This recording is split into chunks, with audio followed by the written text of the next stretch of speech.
Finalist number 4 is Rey Ducay in the Department of Statistics. His advisor is Karsten Maurer, and he'll be talking about big data, machine learning, and taxicabs.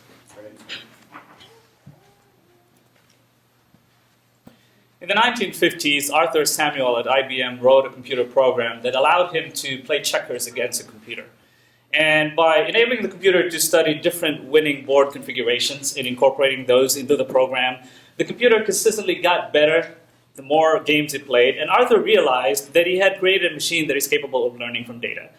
Those days marked the beginnings of machine learning, a field of computer science where computers are programmed to learn by themselves from data. Now, think about spending 1 minute online.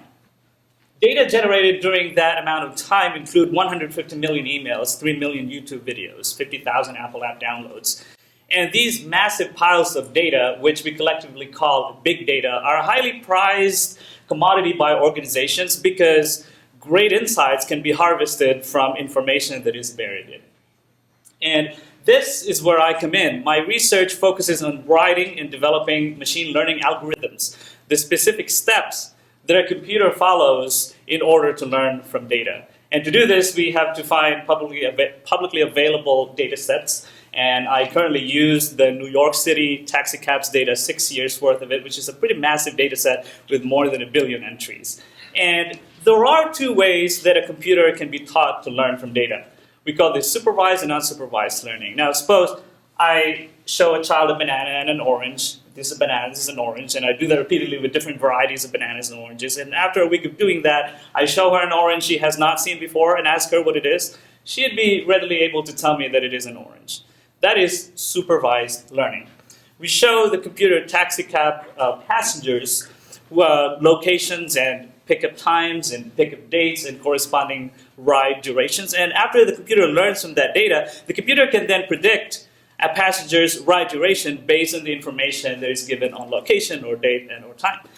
On the other hand, if I give you a bucket full of different varieties of mangoes from the Philippines and ask you to sort it, now without having seen it before, you may start classifying them based on groups of size or color or shape. Now, that is what we call unsupervised learning. We can show a computer the millions of taxicabs data with corresponding pickup locations and corresponding pickup dates and ride durations. And without further instructions on how to sort it, the computer can then classify and identify certain clusters of pickup locations that are similar.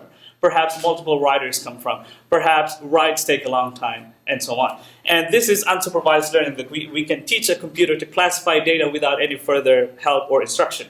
Now, the importance of my work really does not lie on the great insights that we can learn from the taxicabs data, but it is in the fact that we can teach a computer to learn from data and solve problems with it. Thank you.